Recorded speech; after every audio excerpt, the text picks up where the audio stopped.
பிரியமானவர்களே, இயேசு கிறிஸ்துவின் நாமத்தில் உங்களுக்கு என் அன்பின் வாழ்த்துக்கள். இயேசுவை நேசிக்கிறீங்களா? ஆண்டவரிடத்தில் அன்பு கூறுகிறவர்களுக்கு தேவன் ஆயத்தம் பண்ணி வச்சிருக்கிற விஷயம் இருக்கு பாருங்க, அது ஆச்சரியமான காரியமா.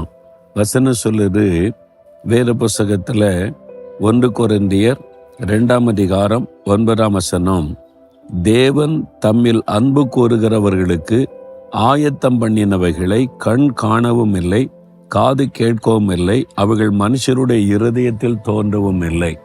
ஆச்சரியமான காரியத்தை உங்களுக்காக ஆண்டவர் ஆயத்தம் பண்ணி வைத்திருக்கிறாராம். நான் 74வது வருஷம் ஆண்டவர் ஊழியத்துக்கு அழைத்தாரு. 78வது வருஷம் ஆண்டவர் சொன்னார், உன் கிராமத்துக்கு போ, நான் உன்னை ஆசீர்வதிப்பேன், அங்கிருந்து நான் ஊழியம் செய்யணும்னு சொன்னார். நான் வந்தா ஒரு அடி நிலம் கூட கிடையாது. எங்கள் கிராமத்தில் ஒரே ஒரு பஸ் தான் ஓடும், வசதியே கிடையாது. இங்கிருந்து ஊழியம் செய்து எப்படி உலகெல்லாம் சுவிசேஷம் கொண்டு செல்லன்னு கத்த சொல்லி இருக்கிறார். என்ன நடக்கும் என்று யோசித்தேன். அவரை நேசித்ததுனால அவருக்கு கீழ்ப்படிந்த 4 மாவடிக்கு நான் வந்துட்டேன். அப்போ ஒண்ணுமே இல்லை. ஆனா இன்றைக்கு பாருங்க, எங்க கிராமத்துல எவ்வளவு பெரிய கட்டடங்கள், 50,000 பேர் உட்காருகிற தேவனுடைய கூடாரம், பெரிய பெரிய கட்டடங்கள். எங்க ஊர்ல இருந்து சென்னை பட்டணத்துக்கு பஸ் போகிறது, ட்ரெயின் வசதி, எல்லா ஆசீர்வாதம் வந்திருக்கிறது. அந்த நாட்களை யோசித்து பார்த்தேன், ஒண்ணுமே இல்லை. தேவன் இவ்வளவு பெரிய ஆசீர்வாதத்தை ஆயத்தம் பண்ணி வைத்திருக்கிறார். இப்போ அதை நினைச்சு பார்த்து ஆச்சரியமா இருக்கிறது. நான் அவரை நேசித்து அவருக்கு கீழ்ப்படிந்து வந்ததுனால இவ்வளவு பெரிய ஆசீர்வாதத்தை பார்க்க முடிந்தது. அதே மாதிரி தான் உங்களுக்கும் ஆண்டவர் உங்களுக்கென்று ஆயத்தப்படுத்தி வைத்திருக்கிற ஆசீர்வாதம் பெரியது. உங்களுடைய வேலை, உங்களுடைய வீடு, உங்களுடைய வசதிகள் எல்லாம் பெரியது.